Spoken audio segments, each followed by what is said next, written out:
Assalamualaikum warahmatullahi wabarakatuh. Good morning, everyone. My name is Adam Cortez Davis, and my number is 2310-7310-14.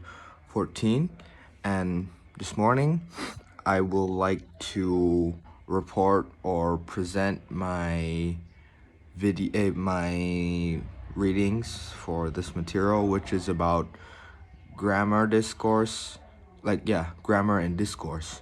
So essentially what it talks about is how all these different elements of grammar contribute to a text that is good, and you don't really realize it until you pinpoint each one out on how they make a text good, clear, and readable. So starting off, the first grammar aspect that makes a text good is cohesion. Now, this a lot of people know, but what is cohesion? So cohesion is like a glue that strengthens the text together. So what does it glue? It glues all the words, the sentences, the paragraphs, and it makes it into a clear flowing sentence. Now, otherwise, a text with bad cohesion doesn't glue text together, so it's hard to read, it's hard to understand they don't link up together, or the paragraphs are very contrastic, and they talk about different themes, so it's hard to understand. Now, besides cohesion, you have repetition. Now, references. References. Now, references is like reference. So you're referencing something, but instead of saying it again, you might change it with a pronoun. So you're referencing something you already mentioned before. So for example, John bought a car.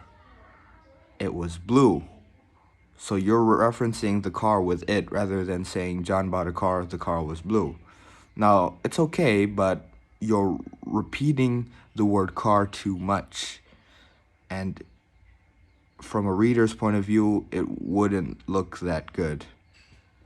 Now, moving on to synonym. Synonym is similar to repetition as well. The main goal is to avoid repetition. So in a text, for example, you've been writing too much and you've mentioned one word several times before and you feel this is too much, just use a synonym. It helps reduce repetition and makes the text better. Now, moving on is antonym. Now, antonym is the opposite of synonym. Well, quite frankly, it's opposite of a word. That's the meaning, right? So you use antonyms as the opposite of a word to show contrast in a text, to show a contrast of what you're talking about. Example of an antonym, when you say happy, you could say sad, or yeah, that's an example of an antonym. And then after antonym, you have lexical cohesion. Now, lexical cohesion is different to cohesion, like previously. Lexical cohesion is how a word is similar or is linked together based off a certain theme. Now, this might be hard to understand, but for example, let's say school. Now, school, words that are the lexical cohesion of the word school is, you could say, studying, teachers, books, for example. So those words are similar in meaning, in synonyms or whatever, to school, but not quite, but they're similar in the sense of they're in one same theme. So, an easy one, probably garden. What's some words that are the lexical cohesion of a garden? You could say flowers, watering can, or seeds, trees, butterflies. Now you kind of get the idea, right? So lexical cohesion. And then next we have conjunction. Now, conjunction. Conjunction is often said actually in schools or in colleges. What are conjunctions? Conjunctions are words that are used to link ideas together in a text. Now, the words oftenly used, the most common words in conjunction are like, and, but, however, thus more, due to.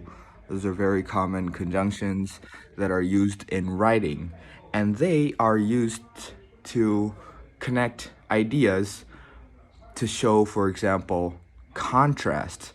Like text A is talking about blah blah blah, and then you use however, and then you say idea B, and they're both contrasting to each other. You could say it in the contrast, or you could say it is for contrast. You could show cause, or even effect, or even just adding more explanation.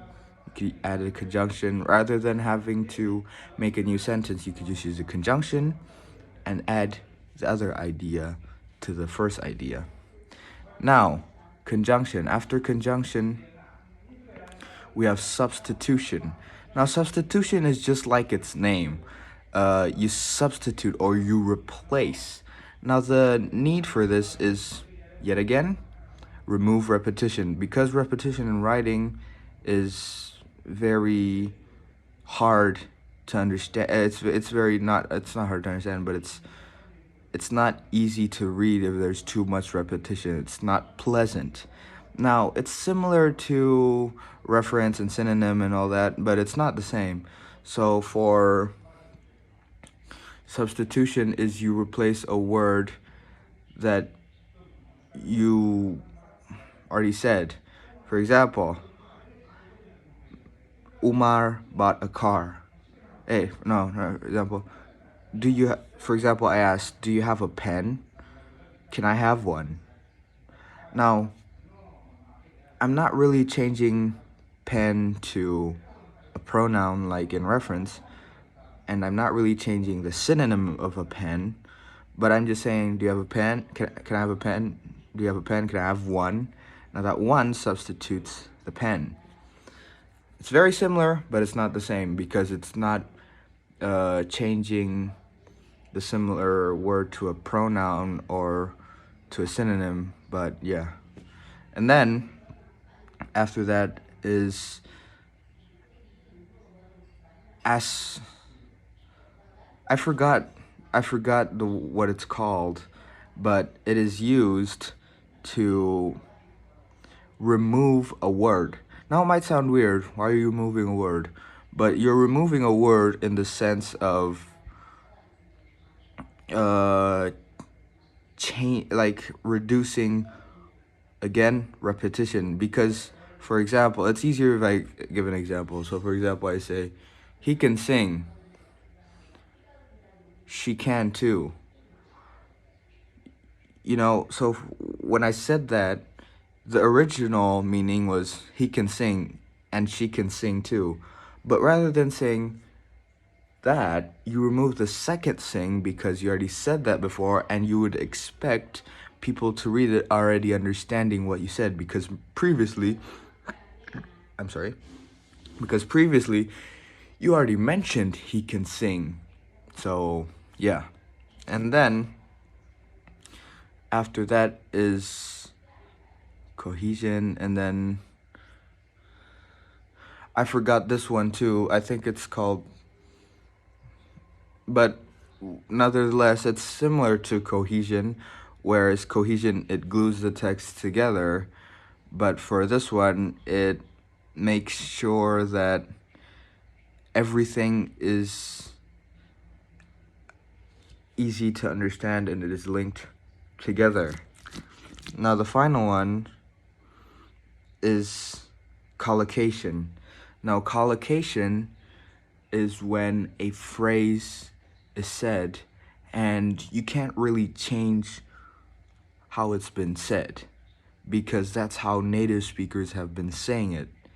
And if you do otherwise, it might sound weird or you're not doing it correctly. For example,